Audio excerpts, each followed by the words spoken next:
cognitive integrity is a commitment to getting our own informed consent. And without it, we, in effect, relinquish control to nurture, to nature, to the powers that be.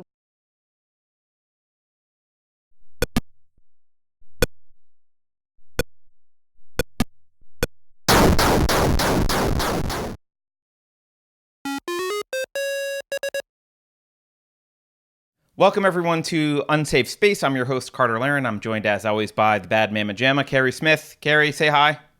Hello. Don't forget, please, to like and subscribe on YouTube, share the videos. Thanks for all the love we've gotten recently. We're starting to get an increase in the rate at which people subscribe, which is always that makes me happy. So appreciate that. Today, we're super excited to talk to Dr. Gena Gorlin. Dr. Gorlin is a professor of clinical psychology at the Fairclough Graduate School of Psychology at Yeshiva University and a licensed clinical psychologist with a private practice in Manhattan. Her research on cognitive and motivational factors in emotional disorders has been published in numerous peer-reviewed journals. More recently, she's become interested in the role that moral values play in psychotherapy and in motivating or blocking psychological growth and change more generally. You can follow her on her website, which is genagorlin.com, her faculty page, and her ResearchGate profile. We'll put links to all of those things below in the show notes. Dr. Gorlin, welcome. Thank you for joining us. My pleasure. Thanks for having me. I think we're going to start in a little bit of an odd way because this is take 2 for us. And Keri wants to talk to you about something, I think. Keri? Well, I have to apologize. People, thank goodness yesterday wasn't a live video because I totally froze up, and I really appreciate you coming back and giving us your time to do this again. Here's part of why I froze up. I was feeling really emotional yesterday. I had other personal stuff going on, and I was very tired. But I read afterwards, Carter was asking what happened, and I'd read your piece right beforehand, one of your pieces about, it's this one called Nurturing Our Better Nature, a proposal for cognitive integrity as a foundation for autonomous living. And it made me really sad. Carter was like, this is a very dry academic piece. I'm amazed and humbled and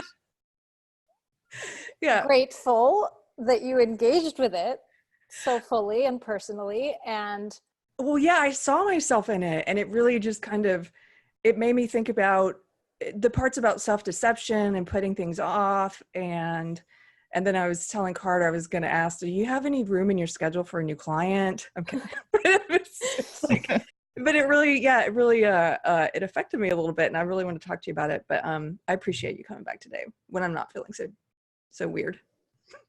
This compliment was more than worth it. So thank you for sharing that. And I'm touched to hear that the article resonated with you. I have cried over this topic many times in my life, so I can certainly relate.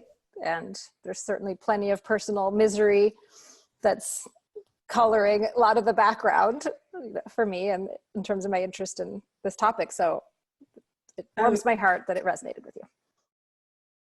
Maybe you can start by just telling us what is cognitive integrity and what motivated you to do this, because you did reject kind of the fatalistic nature versus nurture thing. So can you talk about what your motivation was and then what that concept is? Sure. I could talk about this for a long, long time, so feel free to cut me off at any point. But to briefly address point by point the question, first, what it is, just definitionally, and then what inspired it for me. The term cognitive integrity, and it's a term I'm still deliberating about whether to keep it or to throw it out in favor of self-honesty or something a little bit more lay-friendly, a little bit more intuitive. But the basic meaning of the term, it refers to both the state and the general commitment to being actively honest with ourselves. And the reason that I think it's really important, the reason that I've been focusing on much in my clinical work and my research is that I think that it's a locus for us. It is a kind of pivotal lever through which we can exert control over many, many other aspects of our lives.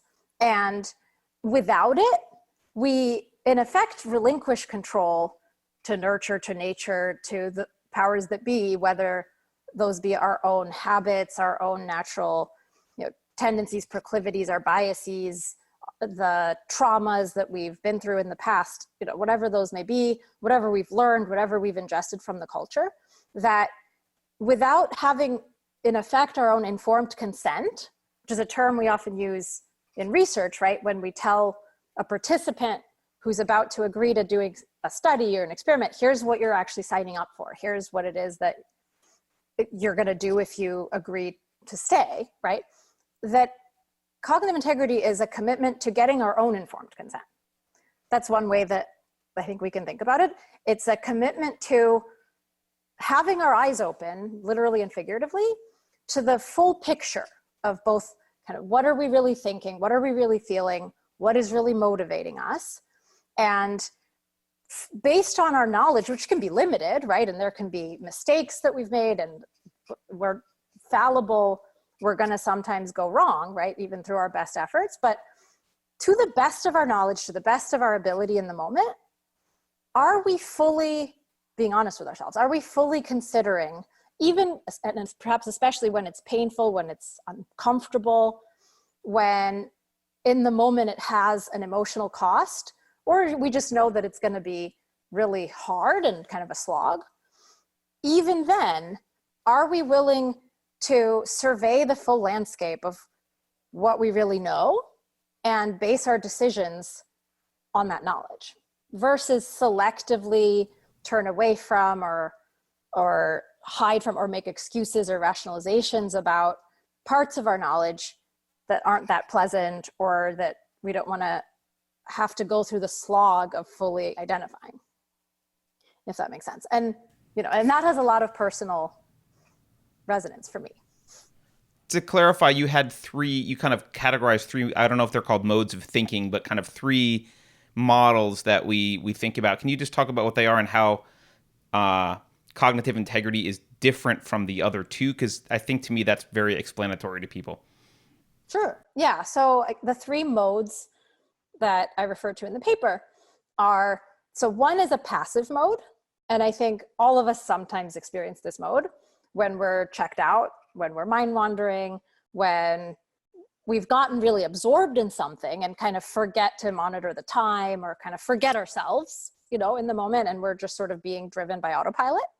And that's a mode that, while we're in it, until something reminds us, or until something kind of jogs our memory and we realize, oh shoot, what? I'm not in control right now, that we don't necessarily have a direct conscious choice in the matter. We're kind of drifting, right?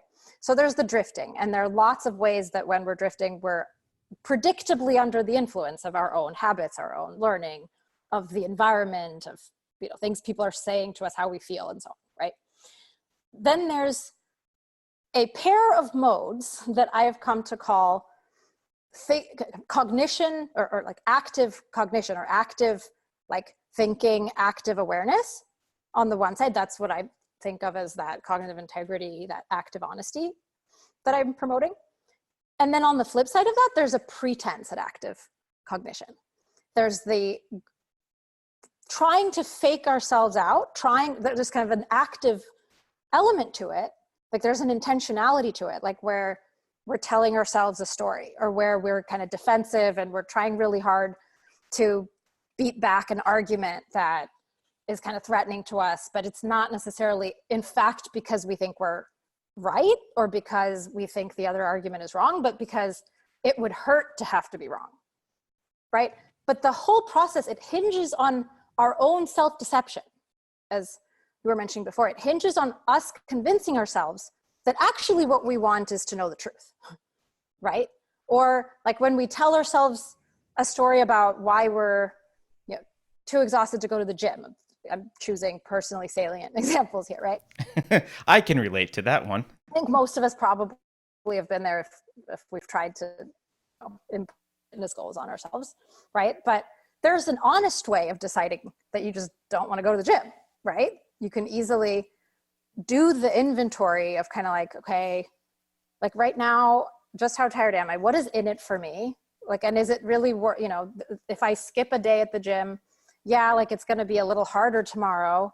And, it could become a bad precedent if I keep it up. But the thing is, like, honest to God, it's not worth it to me tonight because I'm exhausted. I'm depleted. I would so much rather watch this new episode of, my favorite show that just came out. I'm going to skip it. There's no deception in that, right? Totally honest, totally value oriented, right? Like you're making a choice in an informed way based on all the things that matter to you. And then there's another version of that, which is, you know what? The gym's probably closed right now anyway.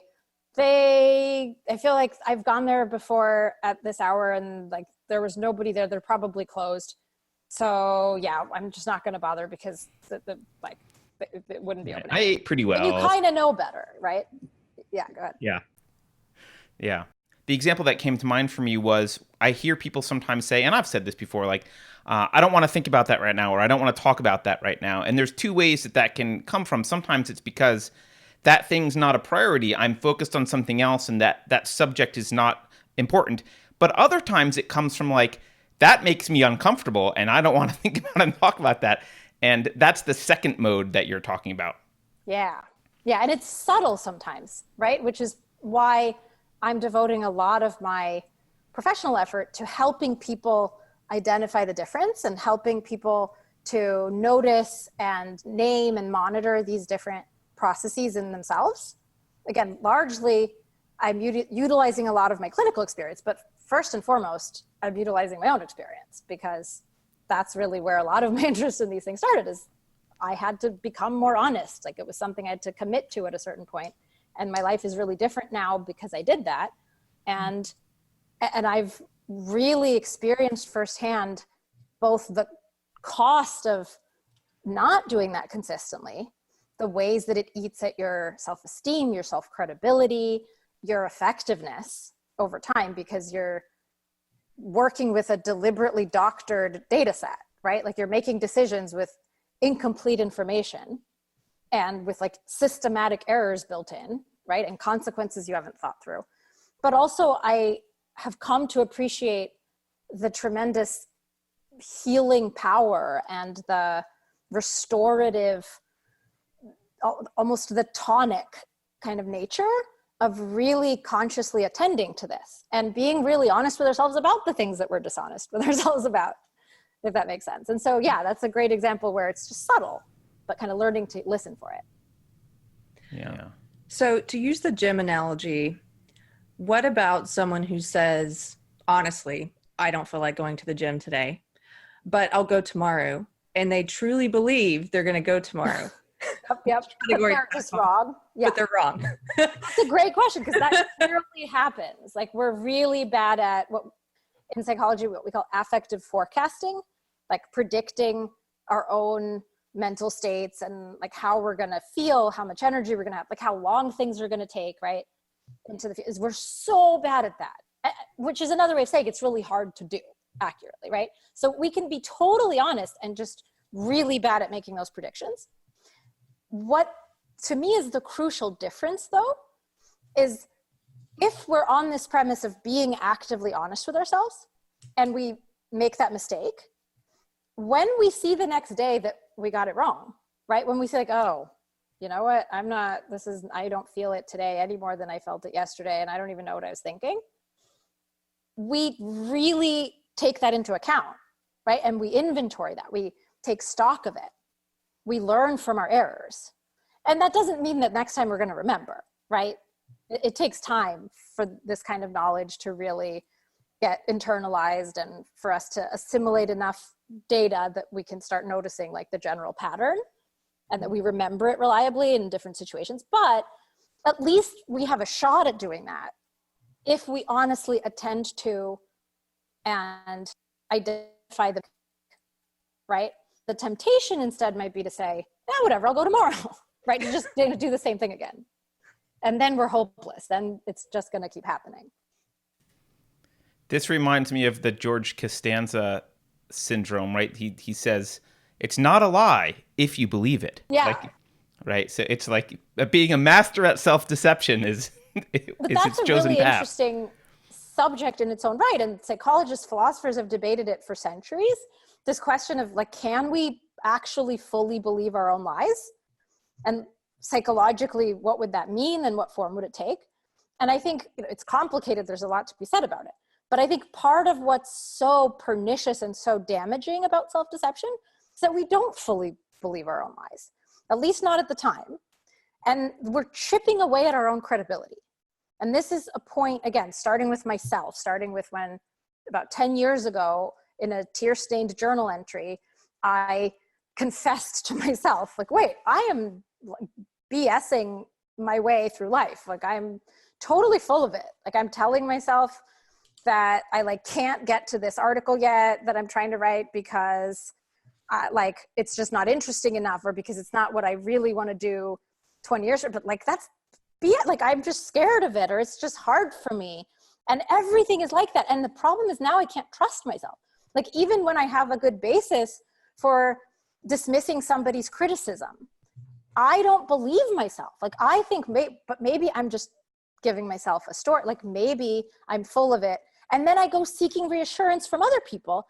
And that was really what started me down this path. I'm like, what do they know about this that I don't know? Like, why would my friend who like wasn't there when this person said this crazy insulting thing to me, like, why would he know better than I do whether the person is crazy, you know, or whether I'm really all these horrible things that she called? Like, somehow I trust him because his judgment hasn't been impugned, you know, and that he's hearing the started a story snowball. through your lens, which you'd think like still then there's like a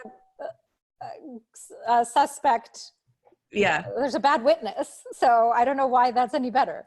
But yeah, I mean, that's the thing. Like, these things aren't rational, right? It's like, I want to give myself the emotional fix of having resolved this issue for the moment. And the way that I'm going to get that emotional fix is by having him tell me from his much more wise and objective judgment, because he's not the one, you know, whose self-worth is at stake. Like, he needs to tell me that I'm okay. And then I'll believe it. But like, of course, that's not a lasting solution anyway, because the very next time somebody calls me a bad name, or, you know, that I make a mistake, now I need reassurance again. And I kind of know that that's what I'm doing, right? So it's a self-perpetuating cycle. Are you, so the other thing your article made me think about was this book that I bought. I can't remember now why I bought it, but apparently I thought it was going to help me a few years ago. Cognitive Behavioral Therapy for Dummies. Hey, whatever the reason, it's a good purchase. I think I read the first 2 chapters and then said, I'll read the other chapter tomorrow. And kept doing that for a while. And so I went to feeling really bad, like, oh, I should have read this book a long time ago. And so I pulled it out.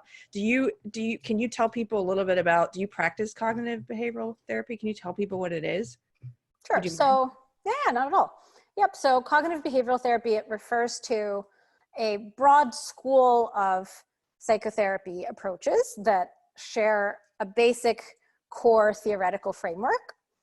And the basic theoretical framework, which started with a few pioneers, but primarily it's associated with Aaron Beck, who is now like 97 years old and has had a very illustrious career, you know, as the founder of CBT. The basic premise is that our feelings come from our thoughts, that the way we feel is conditioned by the way that we think. And sometimes that thinking happens very quickly, and sometimes it's very automatic and even outside of our conscious awareness, until and unless we really kind of tune into it and really monitor it.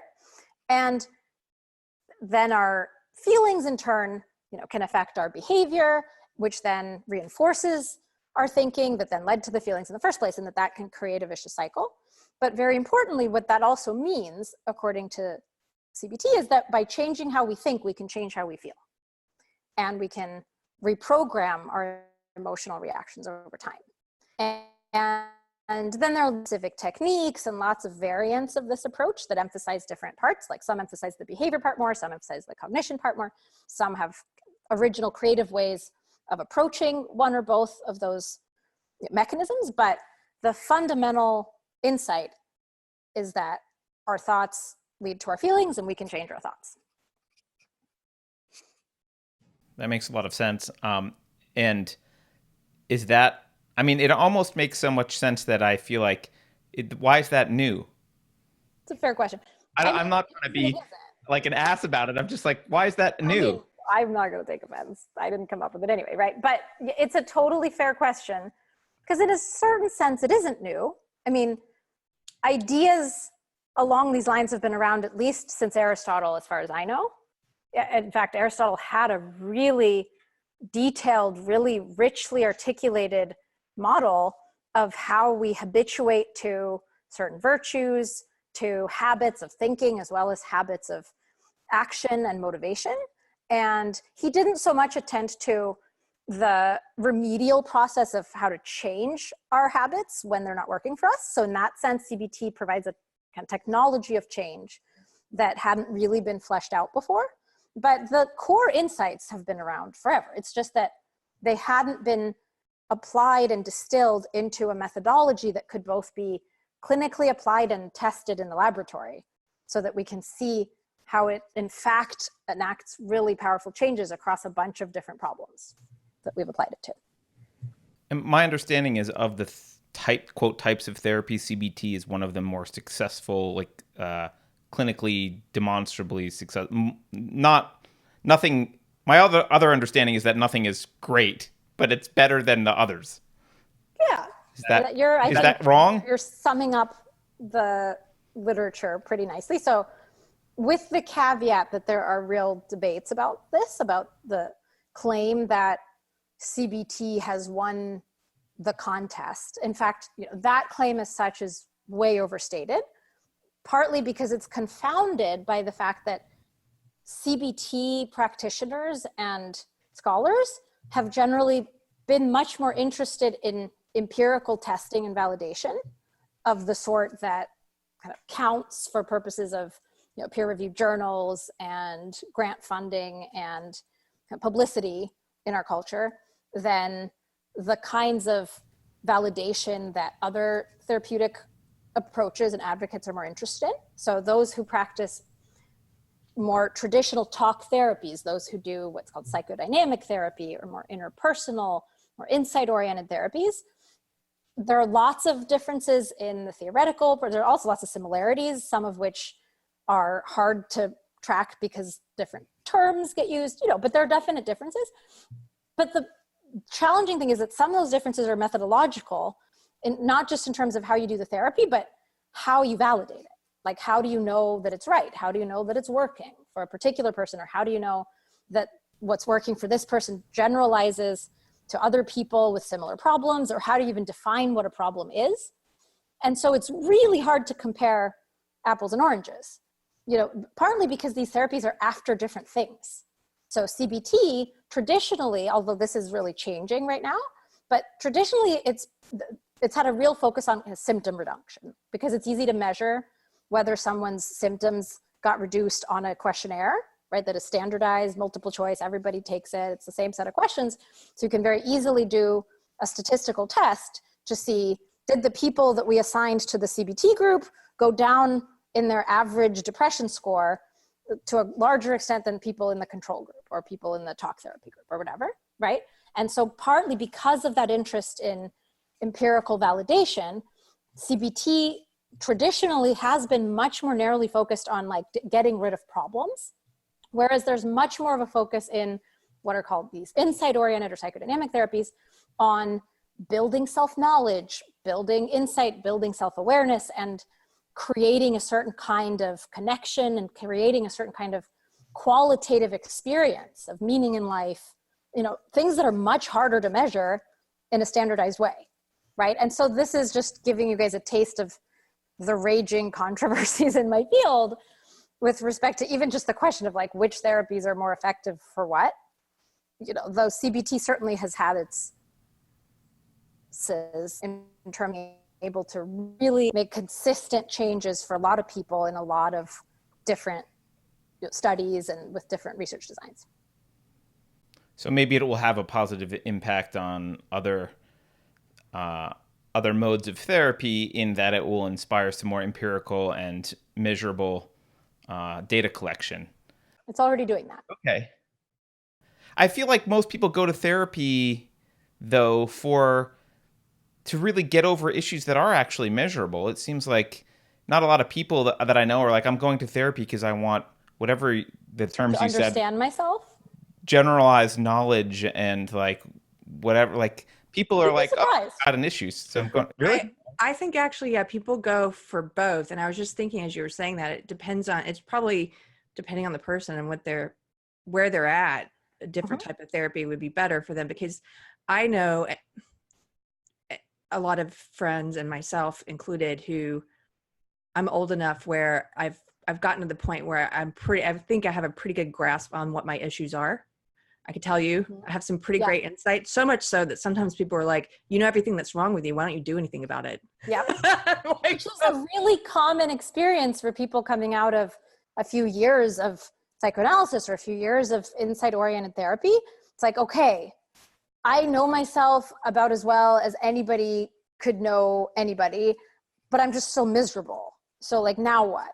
Right? I coined my own term for this when I was just learning about psychology and different approaches and trying to fix myself, which was, self-awareness without self-improvement. Yes. Because I was noticing that in myself. I'm like, okay, I'm able to name in very sophisticated ways what I'm feeling, but I'm still feeling it and I'm still not doing anything about it. So now what? Kind of thing. Interesting. Yeah. You, in the paper we were talking about, it seems like you treat the active cognitive modes, both the deception and the honest mode, or the cognitive integrity mode, as almost like muscles that atrophy or grow stronger over time, and the more you do one, the easier it is, and the harder it is to exercise the other muscle.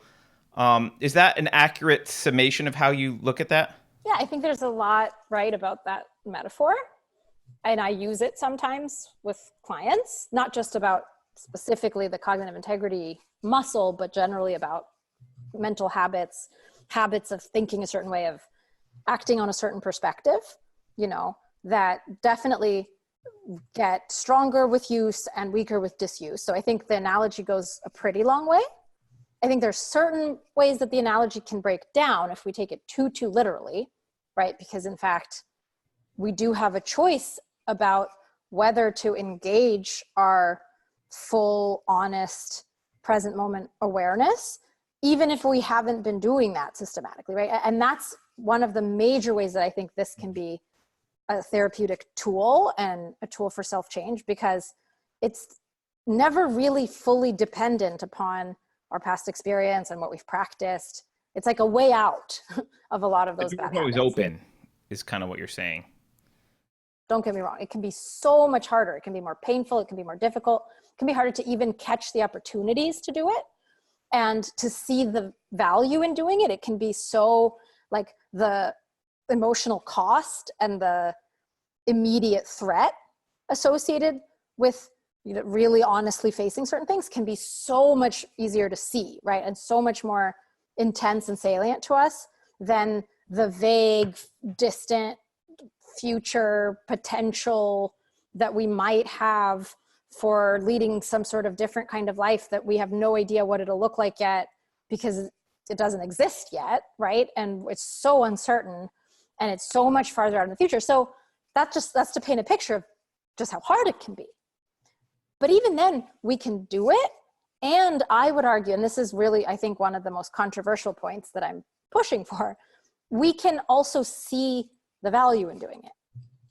Even though the future is vague and there's a lot that's, that we may not know all the concrete ways yet in which it will benefit us, but there's something about being on and like being for real and like existing, right? Like actually being in the world, even if it sucks, even if everything around us is currently just, misery, failure, but at least it's real. At least we're in it. At least we have options for what to do with it and where to navigate, versus an illusion, versus like a kind of living death of being in a pretend, in a fantasy world. So. Right. Do you have zero chance of being happy in reality if you're disengaging from reality? Yeah. It's like, This- then you don't have a shot. This makes me think of, you're familiar with Jordan Peterson, I'm sure, how he talks about ceasing to lie. And when he talks about lying, he says even speaking other people's opinions that aren't really your own, that you really haven't taken a long time to form on your own. It's not something that I've come to this conclusion. It's just something you've picked up from somewhere and you're repeating it. And a few years ago, I don't know how much you know about our other we have a podcast called Deprogrammed, which is about my old belief system. And so I most often refer to it as SJW ideology, but I view it as a form of identity politics, kind of Marxism. But in any case, you may or may not agree with me. I don't know what your beliefs are, but I came to believe that my entire foundational philosophy on looking at the world was wrong. And I had this ideology for 20 years. And so one of the things that was wrong about it was that a lot of times when I honestly evaluated, I'm like, oh, I'm saying things that I haven't invested the time to know whether I actually believe this or not. I'm saying things that I believe that are correct to say, not what I actually think. And so things started changing for me a lot when I stopped doing that. Wow. I mean, that's such an exemplar of the virtue that I'm describing. That's really, I mean, that must have taken so much courage. I feel like most people, to some extent, live the way that you just described living pre the deprogramming, right? Where whatever they've like drunk in with their mother's milk, so to speak, like whatever the beliefs, however conventional or unconventional, but like there are at least certain things that they're kind of spouting or that they've just assumed as part of their worldview that they haven't really done the work of investigating and figuring out for themselves. And it's only a small fraction of those people who have the courage to do what you did. So that's really amazing.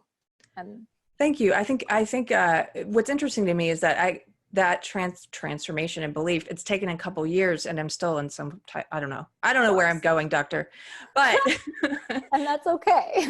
But I can look at that and then look at my personal stuff and say, wow, how can I feel like I haven't made very much progress in the personal area, although I made a lot of progress in, I guess it's a personal area, but in terms of my beliefs about the world. Where was I going with this? There was something I wanted to point out. Oh, okay. So one of the things though that led me to do this was a book called, I'm just wondering what your opinion is on this book. I had a therapist at the time who suggested I read The Power of Now by Eckhart Tolle. And I thought it sounded super cheesy and I put it off for a while, but then I read it. I think I told Carter this, I would listen to it on 2 times the speed setting because I wanted The Power of Now really fast. But that's awesome. That's amazing. But it That's actually, poetry. it surprisingly affected me. And I read it again on the regular speed, or I listened to it again on the speed setting, regular one. And it seemed like he was saying a lot of what you're saying, which is to get out of, he helped me understand that a lot of the time I wasn't in the present. I was focusing on things in the past, or I was being anxious about potential things in the future. Yeah. Do you think that book has that it's worthwhile, that there are things people can glean from it, or what's your opinion on it? Yeah. So full disclosure, I haven't actually read The Power of Now, but I'm familiar with some of the ideas that it's drawing on and that it's putting forth. And the wider, I don't know to what extent the book explicitly references mindfulness or to what extent he would see himself as a proponent of mindfulness or meditation or that category of practices. From what I've heard about the book and from people's descriptions of how it's affected them, it sounds like there's a lot of overlap. And the practice and the general kind of approach and orientation to life that the mindfulness literature teaches and espouses was tremendously helpful to me and happened largely in step with my own journey toward self-honesty, kind of integrity, toward a lot of this work that I've described. So I absolutely agree that it's relevant. I think there's a lot I could say about ways that I think it's incomplete, but also ways in which it's tremendously powerful and capturing deep insights about how to really take the reins of our mind. which is ironic because sometimes that's emphasized more, sometimes less, sometimes in some variants of mindfulness practice, there's even an explicit injunction to be non-striving, to be rather than do, where there's an implication, where you might interpret that as a kind of passivity, even though in fact, and the way mindfulness gets defined, one of the most commonly cited definitions of mindfulness is paying attention on purpose in the present moment without judgment. It's a definition by Jon Kabat-Zinn, who brought mindfulness to the West, who has done a lot of the work in testing it scientifically and popularizing it, in demonstrating it to large audiences of people. So, intention is in there, right? And that focus on the present moment. And usually the emphasis, and I don't know if this fits the recommendations in the Power of Now, I'm curious, but within standard mindfulness practice, often you at least start by anchoring your attention to senses, to sensory input, like the sounds in the room, your own proprioception, meaning the feeling of your breath just breathing itself. It's one of the most common starting points for mindfulness. And I think there's a practical reason for that, which is that we're always breathing. It's always there. It's real. It's what it is. You can't really misinterpret it too much, right? Like you can't go on too much of a tailspin about like the analysis of your breathing. It's just kind of, this is what it is, right? And so it anchors you in reality, in the present, in what's real. And I think is a real launching point for then being able to make a lot of downstream choices about, okay, what do I want to be thinking about? Like, what do I want to do next? What's actually important to me here? And to kind of get out of that vortex of thinking about, past and future, as you mentioned, that can really have a powerful, suck on us sometimes. Thank you. Thanks for answering that. Does it sound analogous? Like, yes, it does. I read some other stuff after that book about mindfulness. And so I think I might be I'll probably get some of it confused, but it did seem to be all about the same thing. And it's weird because a lot of the stuff I was reading were from different areas. Like I was reading Eckhart Tolle, but I was reading Jordan Peterson and also Michael Bernard Beckwith, who's a pastor at Agape. But all of these things, they seem to be saying the same thing. Yeah, they were converging. It was interesting. That's cool. Are you worried about I know this is going to sound like unrelated, but it's related. Are you worried about the effect of kind of digital devices and social media on creating social anxiety? Because you talked about, it sounds like we're talking about focus, which, if I'm not mistaken, is kind of related to what you've talked about with respect to inhibitory control. And you've done your homework. That's awesome. Yeah. Mm-hmm. And so I'm wondering if, and you've said that this, inhibitory control modulates social anxiety. And to me, I was, I know I'm glossing over it. It's more complex, but you're doing great. I wish I could sum it up like that. Anyway. Mm-hmm.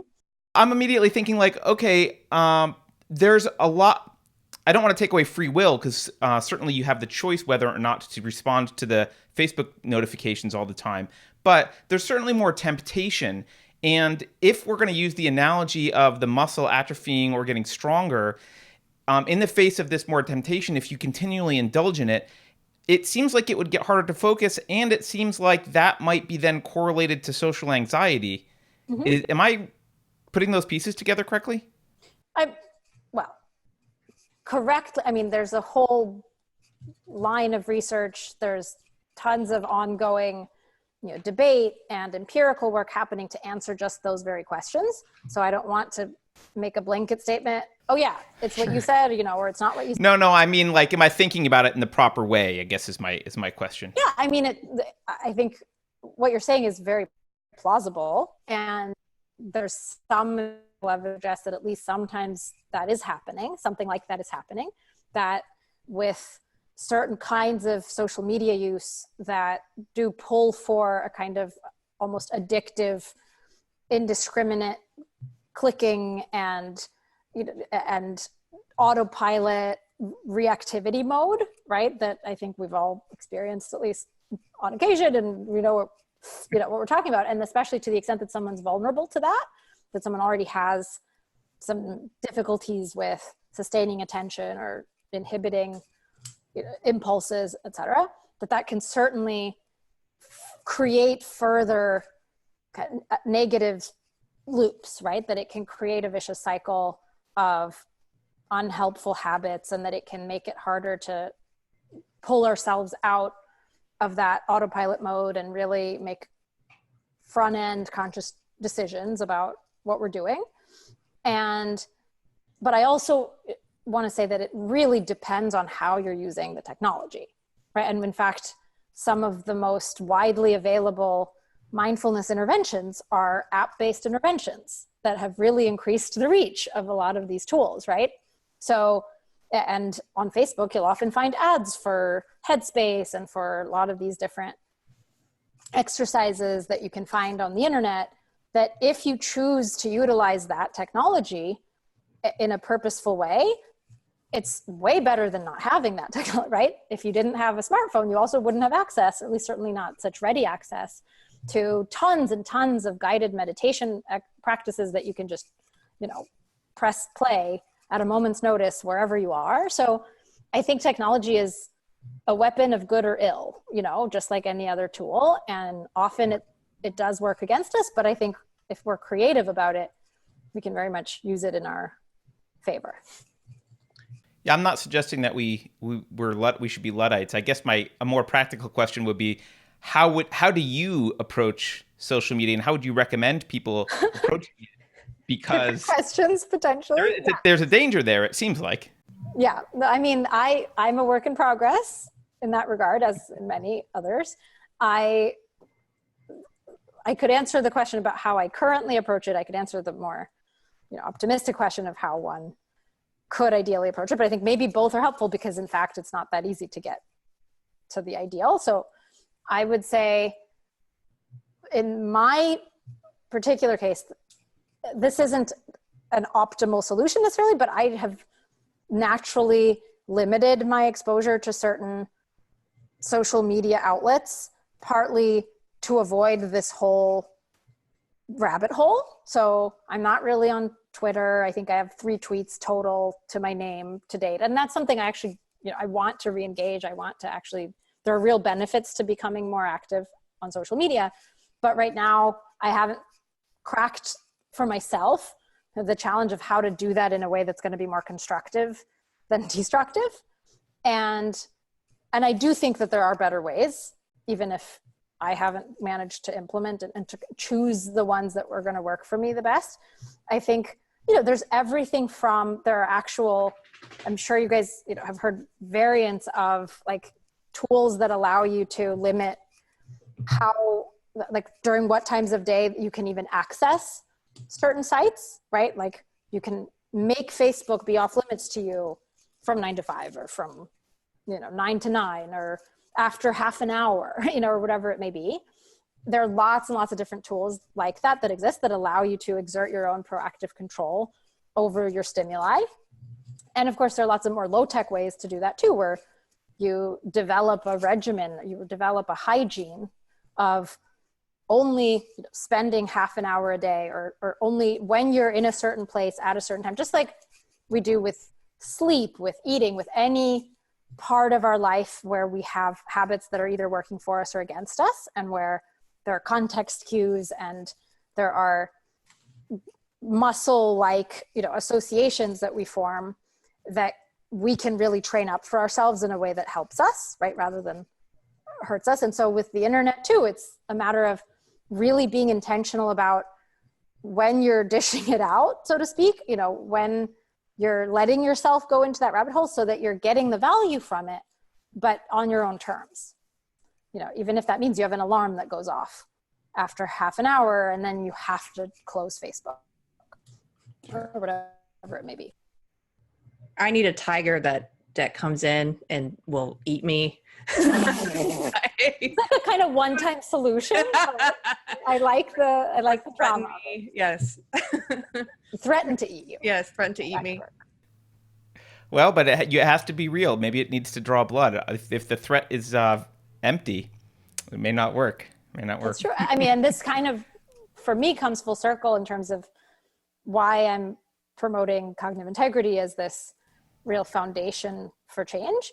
Because what I've found in myself and in my clients is that all these little gimmicks and strategies that I can recommend to people to then take home and implement so that they're setting their own limits, so that they're, stopping when the alarm goes off, they only work if you take yourself seriously, right? They only work if you have the built up kind of self-credibility that if you say, yeah, I'm going to stop when the alarm goes off, like that means something to you, and like you've got enough of a kind of built up reputation with yourself of actually following through on stuff that it would cost you.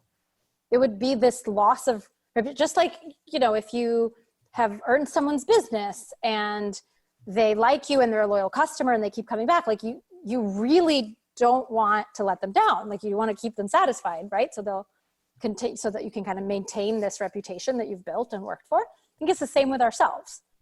And sometimes that itself is the entry point. Like, I'm just going to stop now because I want to be able to believe myself later when I say I'm going to stop, and it's really hard at first. This is so personally relevant. I feel like I should be paying you for this.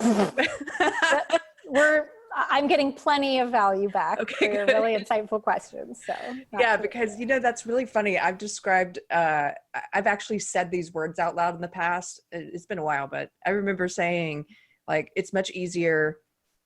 Like, I can always let myself down, but I can't let other people down. And so I'd always done better when I had some type of accountability partner for something, like even the gym. If I was in a class, great. If I just allowed myself to go, to go back to the gym analogy. So that's really interesting. You have to, I just wrote that down, build up self-credibility, trust yourself, and not want to let yourself down.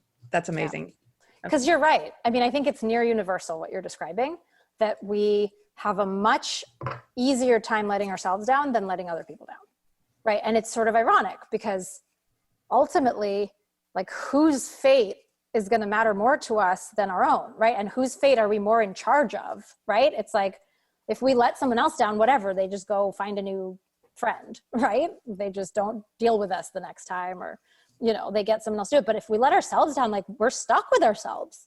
Like, we're all we've got, and yet it's so much easier when it's somebody else because they're right out there. Right. And it's harder to get away with it. Mm-hmm. Interesting.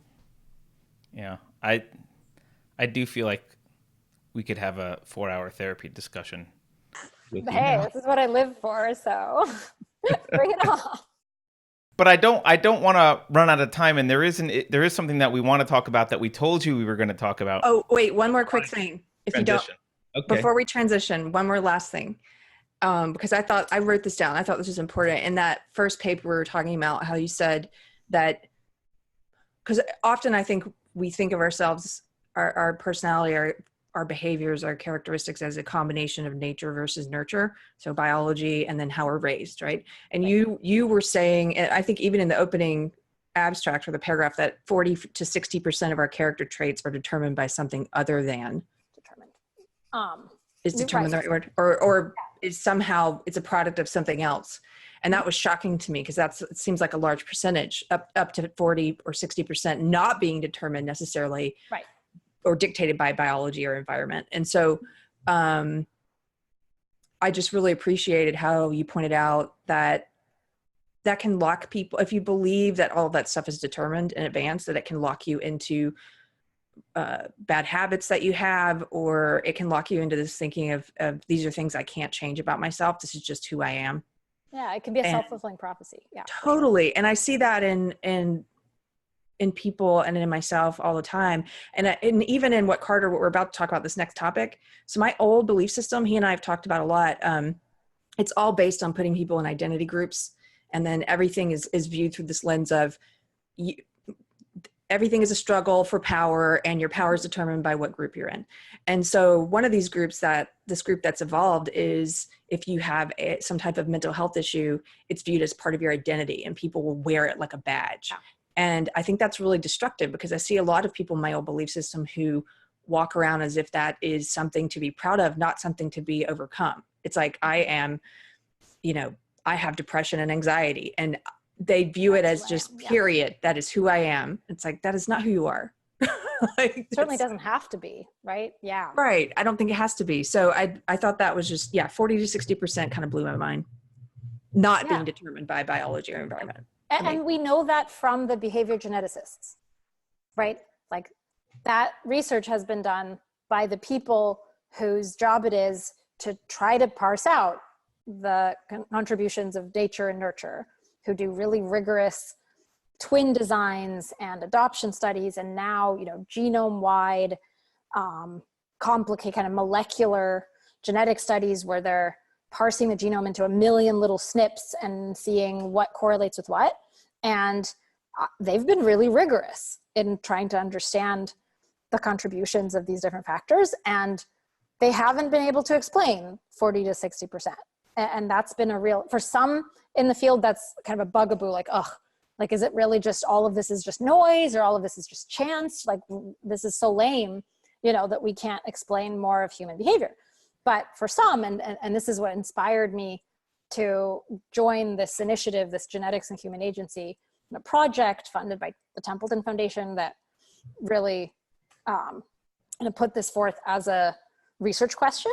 What about agency? What about where in this picture might human free will emerge? And for some researchers, this is an opportunity. This is actually exciting, that, maybe these remaining 40 to 60%, maybe it's not a gloomy prospect that we just can't understand human behavior in meaningful terms. Maybe it's the bright prospect that we have leverage over ourselves and over, what happens with those 40 to 60%.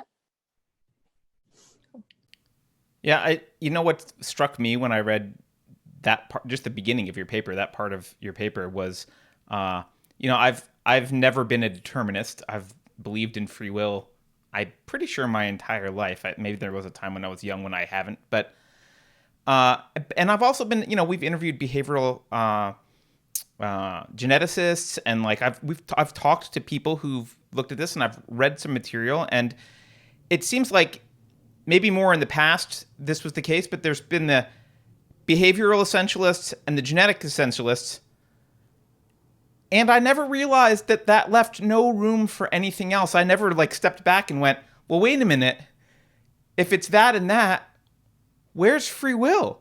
And your observation that you're pointing out, like, hey, see that 40 to 60%? It's in there somewhere. That's where it is. No matter what we want to call it, I found it actually quite comforting. And I was like a sigh of relief, like, oh, yeah, that makes sense. There should be a percentage that's unexplainable.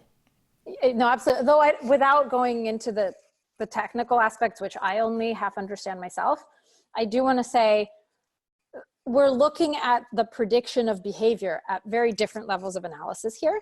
So to be able to say, what it means, first of all, what it means to say that a behavior is heritable, meaning like 50% of it, 60, 80% of it is predicted by the genetic similarity between identical versus fraternal twins. That's usually the metric that's used to determine heritability. That doesn't tell us anything about, in principle, how much free will we can exert over that behavior. I mean, it can give us indirect clues, but they're only very indirect in the sense that it's just telling us descriptively, people who share all their genes versus half their genes, how often do they tend to end up similar on this trait, right? Now, this includes traits like your political orientation, your personality, how introverted or extroverted you are, your religious beliefs, right? There are all kinds of things that are, all of which at least are somewhat heritable. There's like at least some contribution of genes, meaning, again, correlationally, you're more likely to believe this if your twin believes it, if your identical twin believes it, than if your fraternal twin believes it. But that doesn't mean you couldn't change it.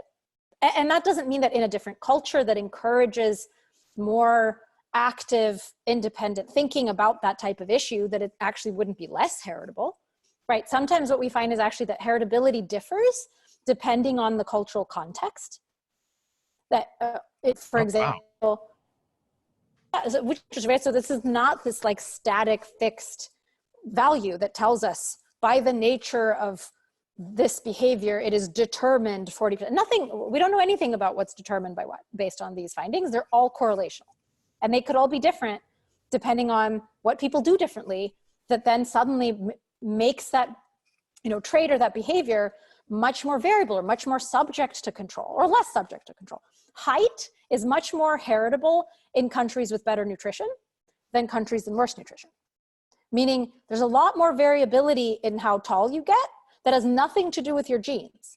If you come from a country where you're not guaranteed basically good access to nutrition. Right?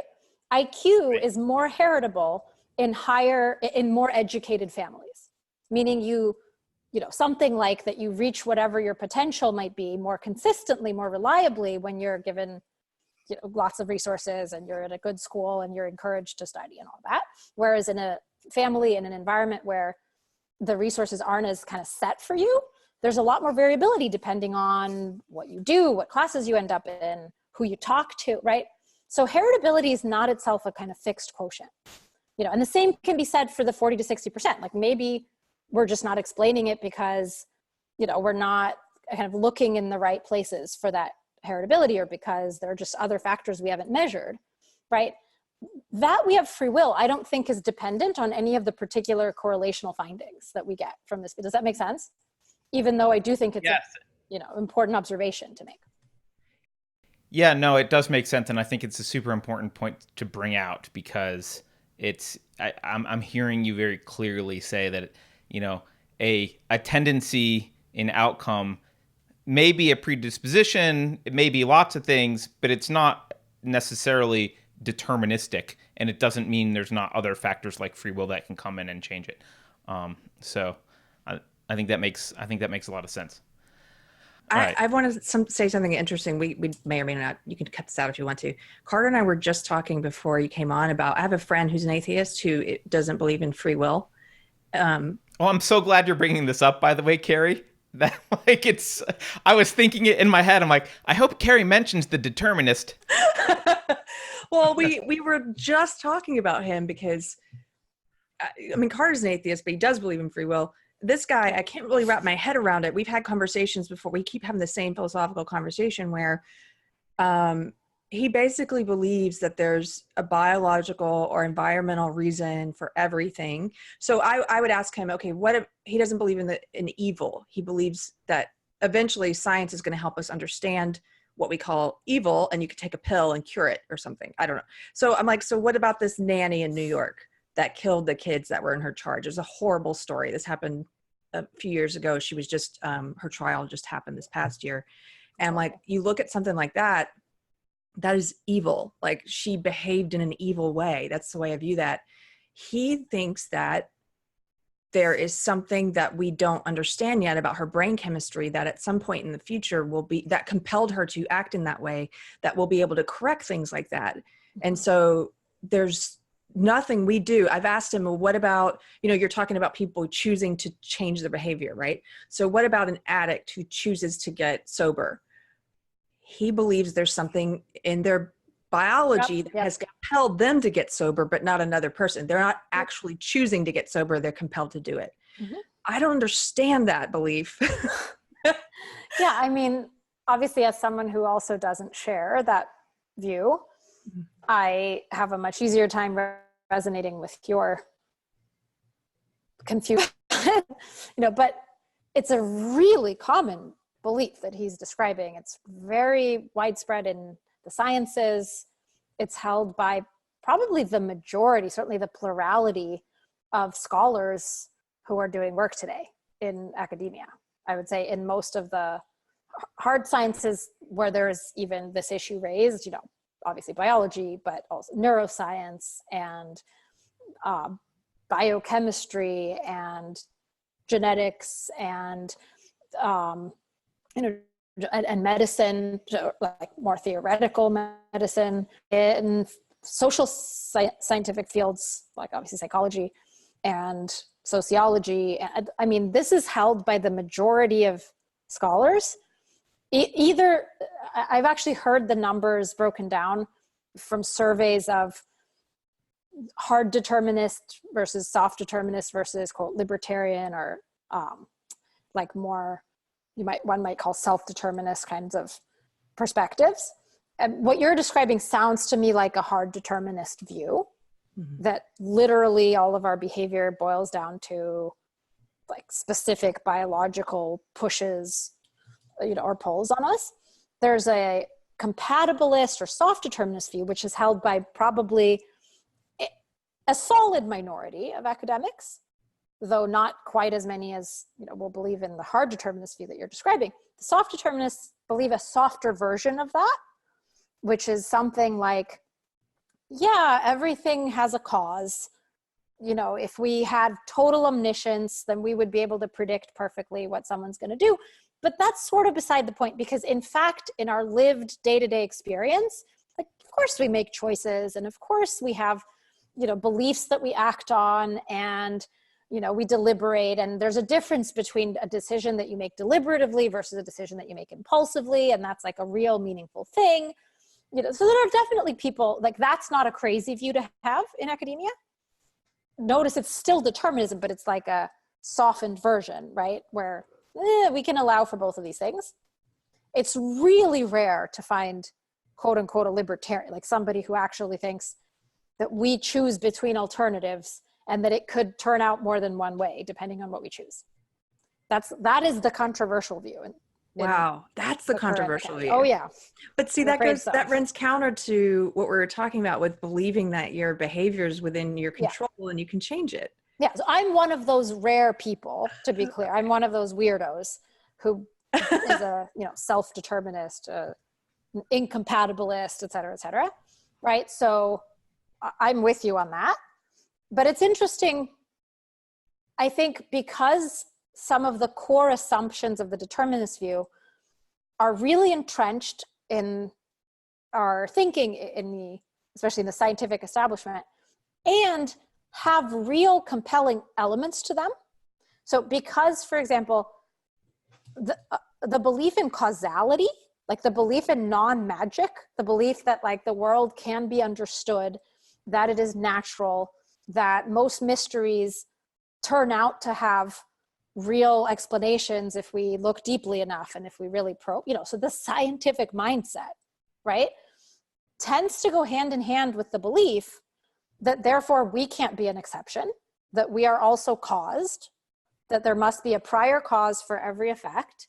And thus, it's incoherent to think that we could just magically do one thing or another thing with nothing causing us to do the particular thing that we do. Now, I think that that's actually a subtle but fundamental difference in the view of causality that people accept. And I think there's a way of understanding causality that doesn't require this like one cause, one effect, like match up, this like pairing. Like I think that's kind of an artificial and more superficial observation of how most causal mechanisms work, but that it's not really what's fundamental to things being caused.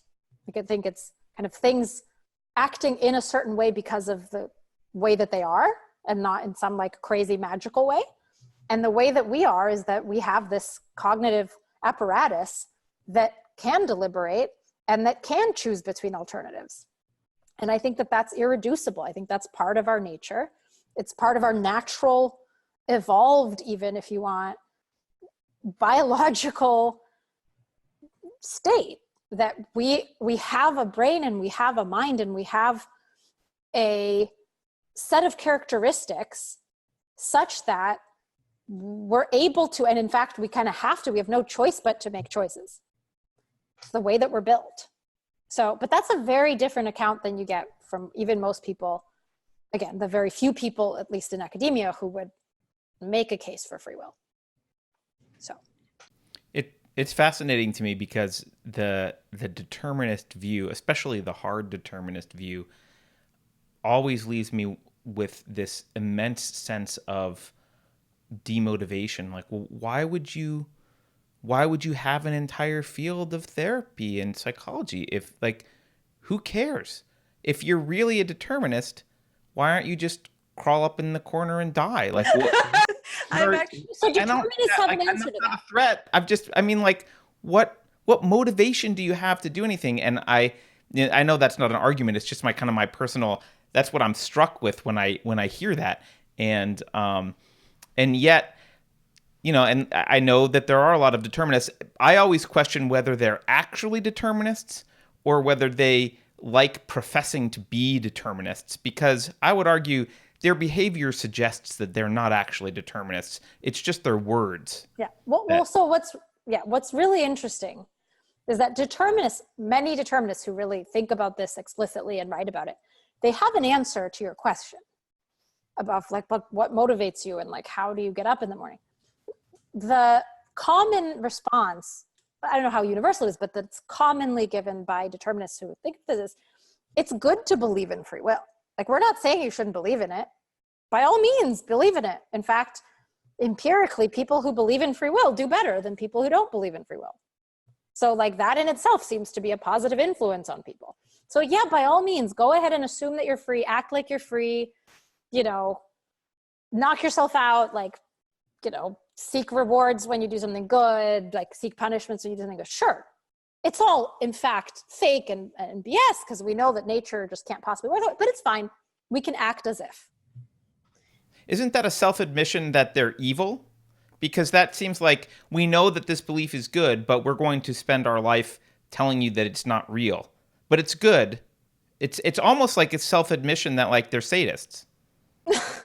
Well, it's like saying in the movie The Matrix isn't real, but please continue to live in it and pretend like it is. Now, to be as part of my commitment to cognitive integrity, when I managed to exemplify it, and to live up to it, is to really be charitable to views I disagree with and to really try to give them the benefit of the doubt. And, where the reflex might be to just kind of take umbrage and be kind of dismissive of it because it seems crazy on its face, right? I very much feel that way toward determinism. All the things you guys are saying, I have the same kind of reflex. And so as a self-corrective in part, to try to really get inside the head of somebody who might think this way and think like, what is the best case scenario? Like what might be a noble and honest motivation for something like this? And I would say in the best case scenario, it's because of a scientist's integrity that they cling to that belief, because their best understanding of the natural world really seems to necessitate that everything has a cause. And I agree with them that far. I do think everything has a cause, right? But then what that means to them on their model, on their understanding, which I think is a fairly sophisticated understanding with a long history of philosophical rigor behind it, even if I don't ultimately agree with it, right? But on their understanding of the natural world and of what it means to be scientific and to be objective and honest about the evidence, is to acknowledge that every effect has a cause and that we're not exceptions to that rule, right? So if you honestly take in that perspective, and I think it's there are much worse perspectives you could have than that, because it's like largely in the spirit of scientific and trying to be observational, and to not grant magical exceptions just because it would feel good, right? Which is the temptation. So like, okay, whatever. Right. Somehow it works out that I'm free and I don't care to figure out the details, right? Like, I think there are rigorous scientists who just aren't satisfied with that, because until they can really get an explanation that's compatible with what they know and understand about science, it would be a cop-out for them to just say, I guess we're free. Not quite sure how that works or why that works, and it seems kind of magical, but whatever, let's go with it. Do you see what I mean? So if anything, I get that. Being, really honest about it as best I can. I kind of get that, but wouldn't the honest position, so that would be an honest position, I think, if you were a determinist, but you weren't out saying, well, if you weren't behaving as if free will exists and you were a hard determinist. But if you're going to behave as free will exists, it seems like you necessarily need to slide into the category of soft determinism and say, well, like, I clearly, in order to have integrity, I have to admit I behave as if free will exists. We all behave as if free will exists. Everything I do presupposes free will. So, but I'm really uncomfortable with it because, look, all of my scientific knowledge is based on causality, and so I would have to then fit into the soft determinist category of, you know what, there's a mechanism there, and we have yet to determine it, but it must be a causal mechanism, and Yeah. and that's what free will is somehow. Yes. And I do think I tend to find that I am more sympathetic to and sort of have better conversations and collaborations with people who follow the soft determinist camp. I think largely for that reason. You know, I think the people who are hard determinists, but like in a way that's sort of honest and forgivable, are people who this isn't like their main line of work and it's not their focus. It's just something that they haven't and wouldn't claim to have like really thought all that hard about. And to the extent that they are called upon to give a view, this is sort of the best they've got, you know, but that it's not running their lives, and that they don't run their lives by this view, and they don't try to shove it down other people's throats. So, you know, there are dishonest versions of each of these views that one could have, right? Or dishonest ways to hold these views. But yep. Yeah. We the main reason we even thought about talking to someone like you was Keri and I ran into a few instances of very obvious organized events around unearned guilt. And I'll use Michael Hurd's definition of unearned guilt, which is unearned guilt is a feeling of responsibility for something that's not your fault. Pretty straightforward. Now, maybe you want to correct that, but that's his layman's definition. First, before I continue, actually, would you correct that at all? Is there any change you would make to that definition? I'm hearing it for the first time, so I don't have a considered view on it.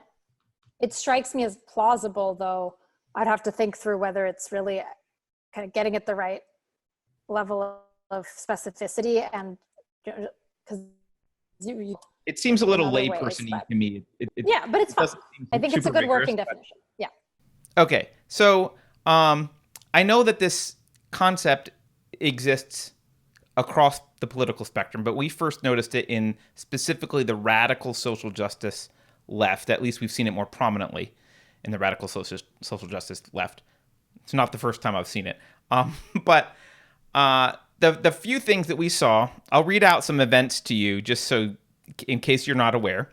There is something called Check Your Privilege workshops, and I'm sure other versions of these where white people go for the weekend. They pay several $100 to be, Keri can explain more about what it is, but basically to be berated and told that you're racist and horrible and apologize for your being.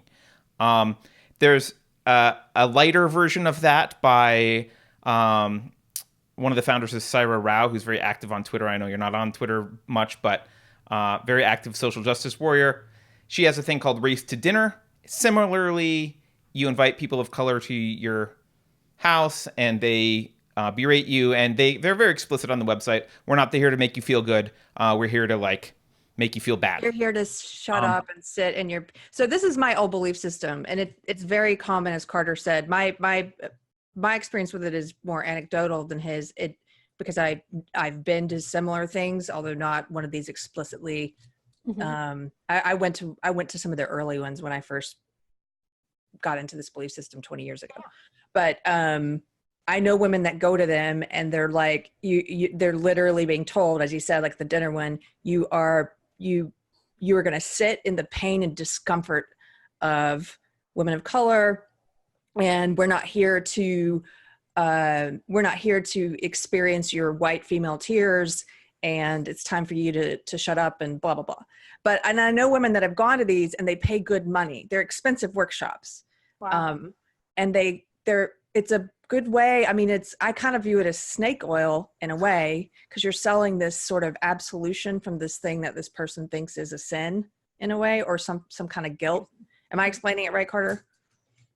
Well, I mean, I would say it is very comparable to the original sin. I view it as an atheist, I view it very much as I think it was the Catholic tradition, which I think it was part of actually the Reformation was getting rid of this, but where you could pay for your sins to be forgiven, right? It was like that kind of a thing. But yeah, and then, and there was the Marianne Williamson prayer that was circulating the internet recently. It was from 2016, but similarly, she asked all the people of color to stand up and all the white people to stand up and the white people to put their hands on the people of color and apologize for slavery and racism. And so, assuming that none of these people are 250 years old or 200 years old or whatever, no one there actually owned slaves or was responsible for enacting Jim Crow laws or anything like that. So I guess what struck Keri and me was not that people wanted to do this, because people will make money and throw blame at people that's fine. Not fine, but that's expected. It's that it works, and that there seems to be this growing community of people who kind of are into wearing hair shirts and self-flagellation and being told that they're horrible, and accepting this unearned guilt. And there always have been in some form, right? I mean, the very metaphor of the hair shirt. I'm just seeing a rise of it. Way back. Yeah, but it's a secular rise, and that has been a part of many religions, right? But this is a secular thing. Yeah, it's very. I know that you have the answers to everything. So what's going on? Let me first just clarify that I do not have the answers to everything, and I have some wrong answers, I'm sure, but I'll do my best. But yeah, I mean, I could just riff on this phenomenon, or if there are more specific questions, we can start. Well, I do kind of want to have, if you riff on the phenomenon, the part of one of your papers that I pulled out, I think it was the one on. I think it was the main one that we've been talking about cognitive integrity. I'm going to read this section because it sounded relevant to me, and maybe you can start riffing from here. I don't know. But you write, notably, even though these cognitive distortions often cast the patient in an overly negative rather than an overly positive light, they may share the common self-deceptive goal of reducing or removing perceived responsibility for action. For example, a patient may attribute global and unchangeable negative traits to oneself, akin to the genetic essentialist beliefs described earlier, e.g., I can't really help my depressed and antisocial nature since it's in my genes. Yeah, very relevant. Good call. Yeah, no, that's good. So I think there's so much wrong with the identity politics mentality that it's almost hard to know where to start, because we're assuming from the outset that we are defined by the color of our skin, by the social class that we were born into, right? I mean, there's an inherent assumption here of a fundamentally racist conception of humanity, right? And of what makes us who we are, and of what determines our behavior and our personalities, right? And it's ironic that in this case, it's coming in reaction to a lot of very real racism and very real challenges that I think we still face as a culture. But the fundamental assumption is the same, right? It's that we are defined by features of our genetics, of our race, our ethnicity, that we had nothing to do with choosing. And it's kind of impersonal in a way, right? I'm not just kind of. It's profoundly impersonal, right? So there's nothing really about it that there's no, speaking of causality, like there's no causal link to be drawn between particular choices you've made, particular actions you've taken, particular ways that you've conducted yourself, particular attitudes even though there's some implication that certain attitudes go hand in hand with being born a certain way, with being in a certain part of society, right? But it's kind of assumed as almost this passive outcome. Like, of course you have this attitude because you're one of these, right?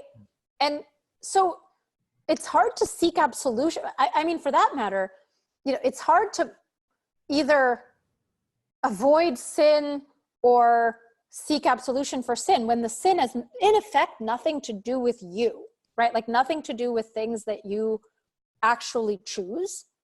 And I do think this goes that this is a very ubiquitous phenomenon obviously within a lot of religious beliefs and communities, but not exclusively. I think tribalism, I think this identity politics perspective that is now really overrunning our nation and perhaps increasingly the world across political aisles, because I think there's a very strong case to be made that Trump is identity politics for white people, right? And is just leveraging a lot of the same tribal hatred and collective identity, right, that probably got him elected in the first place, right, as an outlash, as a reaction against a lot of the same kinds of collective guilt and shame and warfare on the other side, right? And I think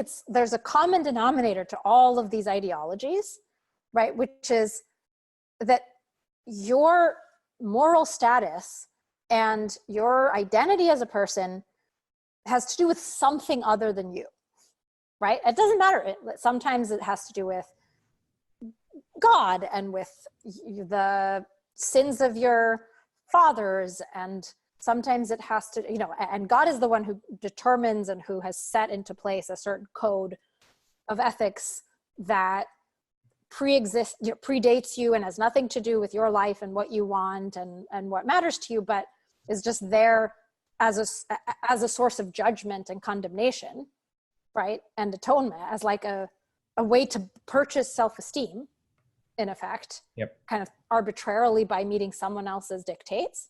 And it's the same thing if the dictates come from your group, right? Or they come from your race or your class or whatever, however we define kind of the unit, right, of judgment and concern, it's not you. And I think that's really what's common to all of these different perspectives. It's interesting. Because one difference is that with the SJW religion, my old ideology, the absolution though is not, as you kind of touched on or were about to, it's not permanent. It's a temporary absolution. They are constantly seeking it. And so you go to one of these workshops and then you go to another and then you go to another and you become an evangelist who talks about who talks to your tribe, your group. Like, so if you're a white person, you talk to white people about your white privilege. If you're a man, you talk to men about your male privilege, but you continually you do that. You're doing works, in effect. You're doing works, but you're also having to continually seek the absolution. It's not, so I see that as one difference between this and I'm a pretty new Christian, and the absolution it's there. I see it as something different. It's like you are forgiven if you ask. You don't have to keep asking. That's just the way I view it. Whatever. And I don't see the same for SJW ideology. It's a continual, there's no grace. It's like you have to keep coming back. Anyway. That's interesting. Yeah. I mean, I think I also am an atheist and my atheism goes way back. And so that's very much, the perspective I come from. I think it's really interesting, the difference that you're describing. And it's probably an important and a meaningful one, though I also wonder, as much as different perspectives can differ on dimensions of like how easy or hard it is to get absolution, how long the absolution lasts, and kind of, what you have to do to get it. I think what seems to remain constant across all these perspectives is that it's determined by someone or something outside of you, right? Like, how do you know that you've got grace? How do you know that you've been absolved? Right. I mean, it may be that you're kind of feeling it and it's like, and it may be a communication from somewhere, or actual, or, or espoused communication, whether from your group or from God or from whatever sort, but it's sort of like you're still having to ask, right? It's still sort of coming from some outside source, and you can't really ground it in the needs of your own life and the things that are gonna make you flourish and thrive and, be happy and healthy. Why is Carter laughing at me? Carter, are you laughing at Keri? I'm not laughing at you. I was not laughing at all. Okay. I do think, so I think we would agree on I mean, what you're basically talking about is collectivist philosophy and the evil consequences of collectivist philosophy when adopted and how people are behaving, and I think we're in agreement on that. My question is it? Maybe your answer will be it's both, but is this it seems to me that no matter how much someone pushes a collectivist philosophy, if you have a healthy psychology, a personal psychology, you reject demands for sacrifice for unearned guilt, regardless of your intellectual status with respect to accepting the arguments. There's just a visceral but I didn't do that, so I'm not going to feel guilty for it. So I almost wonder if it means that there's some kind of rise of broken psychology. So, sociologically, have we gotten more broken, or am I just reading way too much into this and it's been this way the whole time? That's interesting.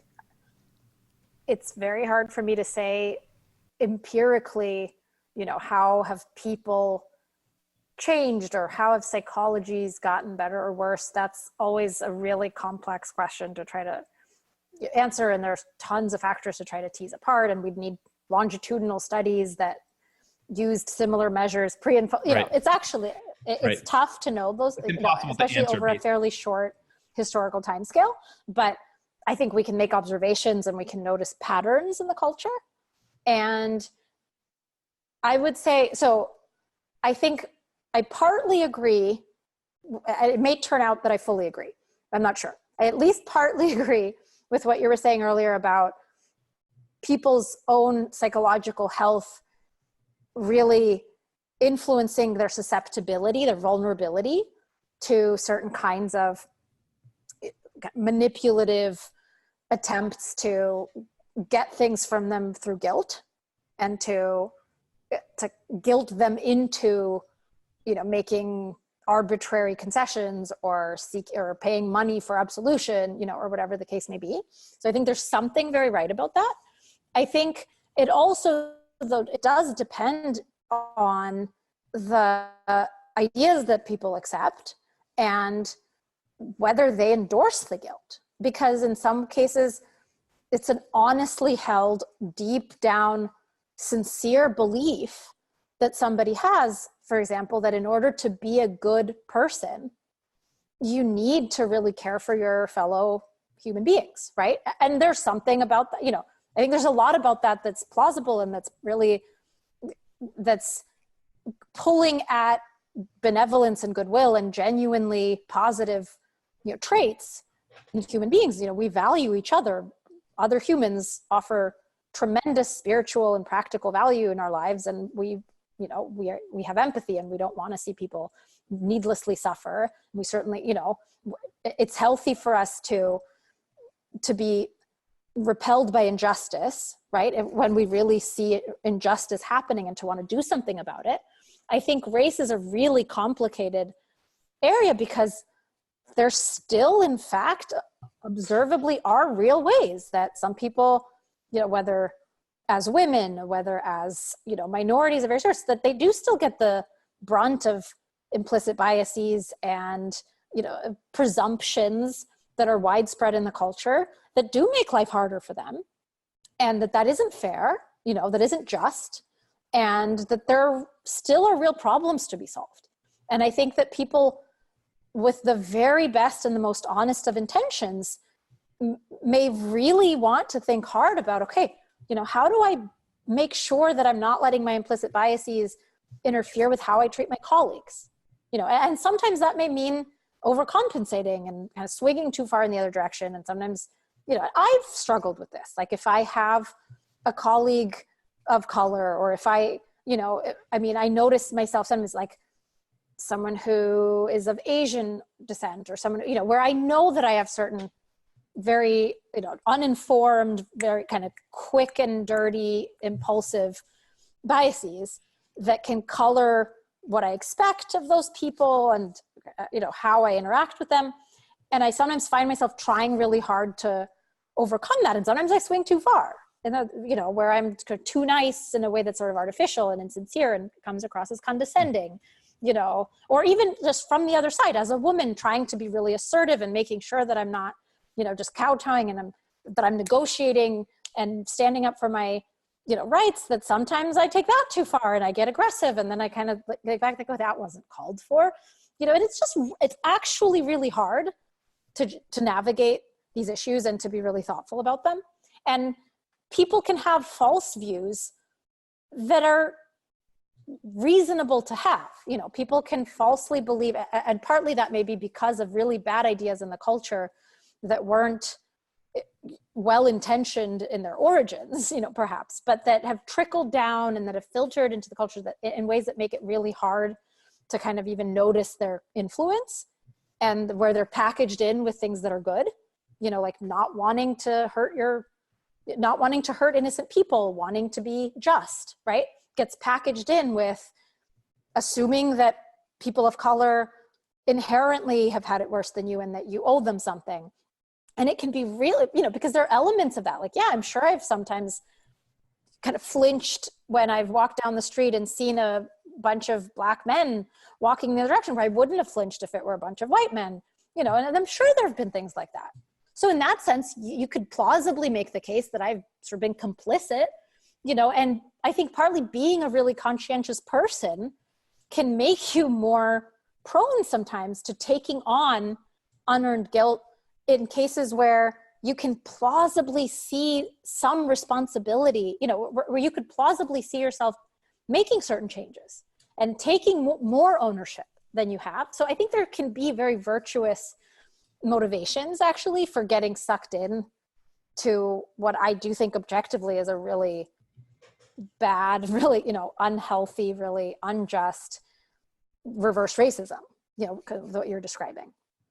No, I think that makes sense, because I think if it was not packaged with something that could resonate, that was legitimate, it would probably be outright rejected more easily. Whereas if you can kind of get, because, I think when you were describing how you behave, I mean, this isn't a very technical way to say it, but I felt like just saying, yeah, like any good person does. Like they try and treat people equally and realize when they have like, oh, am I treating this person wrong because it's like some other bias? Like that's just a normal thing that good people do to try and be just to other individuals. But that's what they have to kind of hook into, and then bring all this other baggage along where suddenly you're responsible for institutional slavery 150 years ago, and you're apologizing for it. I guess I maybe retract though what I said earlier when I said there needs maybe the psychology seems like it, from what you're saying, it seems like the psychology maybe can help you a little bit, but if we're going to accept the premises of CBT, then, well, your belief system does indeed affect your emotional state. And so if you've adopted a collectivist ideology, it's inevitable that eventually your emotional state will catch up with that and you will be vulnerable to this. It's a really good point. Yeah. Psychology doesn't come first. It doesn't have precedence over ideas, right? Ideas condition our psychologies, right, like it or not. Well, I have a theory that Carter and I have talked about before, which is that I think this unearned guilt phenomenon is attractive because it allows you to focus on something outside of yourself that you don't actually have any control over or any responsibility for, and focus on that instead of looking at things that scare you to look at, that are personal, that you do have control over and are responsible for and maybe should feel guilty for. Yeah, I think that's a big part of it, right? The flip side of unearned guilt is unearned pride, right? Right. Yes. Like, which there's a lot of also. There's tons. We see it everywhere, right? It's trying to kind of buy your way. And I think the very nature of identity politics, of kind of group-based, derivation of your self-esteem, of your personal identity. I mean, it's pride, right? It's like I think there are elements of Pride Day and of gay pride that, again, right? It's packaging in things that are actually really good and important and need to be celebrated with a kind of collectivist premise, which suggests because you have a certain sexual orientation, you should take personal pride in that. Like, should we take pride in being heterosexual? That's weird. right? Like there's a weird asymmetry to it. Why would we take pride? It's just, this is how we've been, right? As long as we remember. I think a gay person would argue, though, that the pride is in it's basically thrown in contrast to having to have shame, and so this is like my reaction to the shame that I was expected to feel. Again, and I think there's something really legitimate about that, right? I think that there's a real need there that needs to be met, right? There's a real injustice that has been done, wherein without any real basis, without knowledge, information, or concern for the individual people, we're talking about like in this really blanket way because of prejudices that go back thousands of years, like we color people with a certain brush, right? We think that they're gross. We think that they're living the wrong kind of life. And that creates a lot of unearned guilt and shame. Absolutely.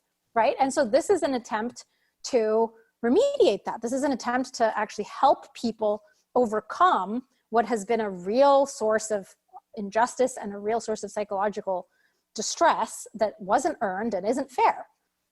But how do we do that, right? Because it's actually a really subtle and difficult problem that I think it can very easily, the solution can adopt some of the premises of the disease, right? And I don't think it's even always bad. I don't think it's always serving a bad function. Sometimes that's precisely the function it serves, is as a kind of like affirmation and reminder that I don't have to be ashamed. Why should I be ashamed? And, what I do think people should take pride in and can take pride in is that they have the courage to actually assert who they are, right? And to be honest with themselves and others, and to openly, to be kind of selfishly celebratory of what they want and who they love, and to not be cowed by people who irrationally hate them. And so that should be a source of pride, right? So, but it's such a fine line when you're deriving, because I've also definitely seen the phenomenon. I've seen it in my own family members who are immigrants from Eastern Europe who came here largely, we were refugees when we came to America, and we very much kind of defined ourselves as these hated minorities, in this case Jews, who really didn't have it good in the Soviet Union, places in the world, right, and came here to escape from anti-Semitism and to escape from communism. And now here we are, but the mentality, this tribal mentality that what defines us is that we are the Jews and we are the hated minority, and now here we are, now we've been taken in by our people, in effect, by like the white American anti-communist people. And now enter Trump and his tribal identity politics, enter this controversy about whether other kinds of immigrants should be allowed to enter freely across our border. And all of a sudden, we are on the side of, no, keep out the foreigners, make America great. Also, we take such pride whenever a Jewish person wins a Nobel Prize, or whenever it's like, why are you, what do you have to do with his achievement? And this is an argument that I've actually had with family members who will remain unnamed, where we experience real tension because there's a real way in which achievements by other people and the ways that other people of our blood type, in effect, have suffered are serving to prop up our self-esteem. They're like sources of personal meaning and identity and achievement that's totally borrowed, right? So I think there's a lot of that's also playing into this. It's second-handed. It's, yeah, I'm going to get my self-esteem from someone of my tribe has done something well. And you see it even playing out with sports teams, right? Where, the team from my city won, therefore I'm the best. I think that's healthy, though, because I think you're taking tribalism and you're putting into something that is a game. Do you know what I mean? Healthier. It's healthier. Definitely healthier than the alternative. I could agree if it's with self-awareness. Like I've been a sports team fan sometimes. I'm not totally into sports, but I'll go through periods of my life where I am. But I celebrate with self-awareness that I know this is all meaningless. It's just fun to have this particular team I'm supporting, and I'm going to celebrate because I was hoping they would win and they did. But if it's taken beyond the self-awareness point, which I think it is a lot, then really, Yeah, I mean, people knife each other in the UK over football teams, so I think there's a lack of self-awareness there. It's possible. Keri, I know you've given anecdotes of like when you were managing comedians who were very woke social justice, how they would, like some of the most woke people, it gets performative sometimes, right? So some of the people who are most performatively woke are also the most horrible people when actually interacting with other individuals. Yeah, I wasn't really talking about unearned pride and being, I get that. And I agree that that's a thing people do as well. In fact, I made Carter apologize to me on behalf of all men for sexism. And then he also took credit for everything men have done. Because if he's gonna the flip side. Yeah. If I have to do one, I get the other. That's my argument. Totally fair. Totally reasonable. But yeah, I guess I was sort of more getting at, I think it's attractive because people can focus on things outside of themselves that they have no control over, and then they don't actually have to do work. So people who have things they've done personally that they maybe should feel guilt for, or that they've justified to themselves in some way, or they're living some kind of lie, or they're hypocrites and people don't know the real them, but they have this outside persona that people know. And then that outside persona, in not always, but I've seen some of the most performatively woke people have some of the biggest issues that they haven't addressed that they actually should have guilt over. Yeah. Maybe. No, I absolutely agree. And or they're just deeply unhappy. Yes. And this isn't actually solving this is not filling the emptiness that they're trying to fill by deriving this borrowed, artificial, impersonal pride and achievement by doing good works according to some arbitrary social standard, right? That, yeah, by kind of checking off these boxes, that on the one hand, it's way easier than like really doing the hard work of like taking ownership of your life and your decisions and figuring out like, how do I want to actually spend my time, and what is actually important to me day to day, and what kinds of relationships do I really want to cultivate? So much harder, right? To do that work for ourselves without a little cheat sheet, like without a heuristic that we can just use to check boxes. Like today I called someone out on their microaggressions, and I, gave $20 to PETA or whatever, right? Like that doesn't cost us very much, but also it doesn't gain us very much, because at the end of the day, it's this fleeting, almost like imaginary lip service, right? To some arbitrary good that really doesn't act like that, doesn't manifest in our day-to-day lives. And it's not even really shaping our souls in the way we were talking about earlier, that our habits, when we really embody a certain perspective and we act on it over time, it can really start to become more second nature. But like, this isn't even a real enough perspective, in the sense that it doesn't connect to enough of the things in our life. It's like, it's a set of lines, right, that we say, or it's like it's like a set of don'ts and shouldn'ts, and like things we can call people out on, or things we can avoid doing, right? Like avoid being offensive, avoid like using certain terms that have become taboo. But like, what does that buy anyone, right? Like it's not adding up to like a career that we can be really excited about, that's adding value every day and that kind of builds on itself in some meaningful, right? Or a deep friendship, or deep like, romantic relationship where we are like building a connection over time and really getting to know and building a life to, like, it doesn't do anything actually for us. Yeah.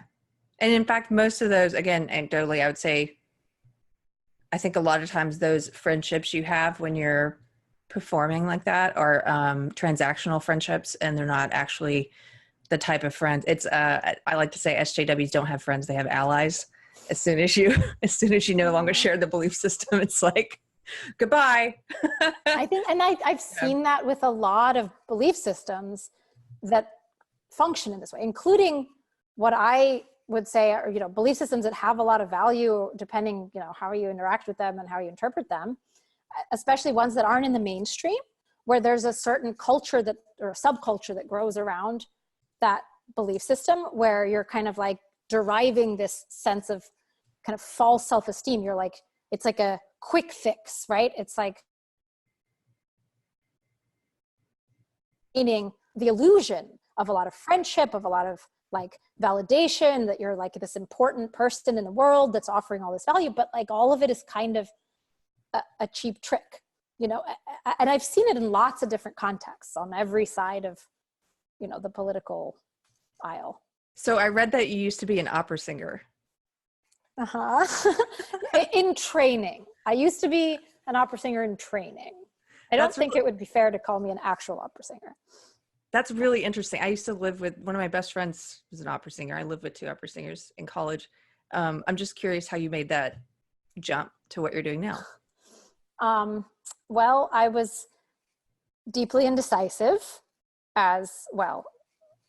It's a fairly stable trait, but it was even worse back then before I knew how to cope with it. And so when I was a high school student going into college, singing had been a really big part. First, playing violin. I played violin for 10 years. It was a very serious pursuit, but not to the point that it ever really overtook my academic and like intellectual studies. And like I was too much of a brainy intellectual kid to be fully consumed in, like to actually practice as much as I needed to and not get bored, and to like really dedicate myself, which is really the issue at the end of the day. But I loved it, and I got some, you know, reasonably far, first in my violin, you know, like semifinals of competitions, this and that, and the youth orchestra. And then I switched to singing at a certain point for various reasons that just sort of fit me better, and was the lead role in my high school musical my senior year. It was this really big part of my life, but not quite as big as the intellectual and the kind of artistic, but like more literary artistic sphere, even though I really cared about kind of the arts and, you know, the spirit. It was often much more in a context where there's like words. I was just too literary, and where I had to write the words, and it couldn't just be, you know, reciting somebody else's lyrics. And so, but I couldn't just like make the decision. So I actually pursued a dual degree program at 2 different universities. I was pursuing, which is insane, don't do that. But I went and I was getting a Bachelor of Music degree at New England Conservatory and a Bachelor of what ended up being science, you know, which is like a normal college degree at Tufts University. And they had this 5-year program where you could pay 1 tuition for 2 bachelor's degrees, in fact, by driving yourself crazy and by shuttling back and forth across Boston like 3 days a week and having no semblance of a life. But I had to do it the hard way. I had to like try it out and see for myself. So I think I went 1.5 years into the program before officially quitting the conservatory and just kind of going full steam ahead, triple majoring, you know, whatever, at Tufts. So wow, I learned the hard way. That's my style. Well, we wouldn't be interviewing you if you were a violinist or an opera singer. So, that's true. So it worked out for the best. I'm glad. I'm glad. I really appreciate you, Dr. Gorlin. I really appreciate you taking the time. I know it's been a long conversation, but I've enjoyed every minute of it. It's been great. Me too. Thank you. You guys ask really fantastic questions, and you guys really did your homework. This was very uplifting. You really like reaffirmed my self-esteem with like the actual amount of substantive knowledge that you guys brought to this conversation, which I don't think anyone else in the world collectively has other than like me and my former graduate advisor. So thank you for that. Well, I really like your work. I think I think we're both really impressed with it, and I'm really glad we're able to have this conversation. So thank you so much for joining us. My pleasure. And thank you again for inviting me and for all the really thoughtful questions. Thank you very much. Of course.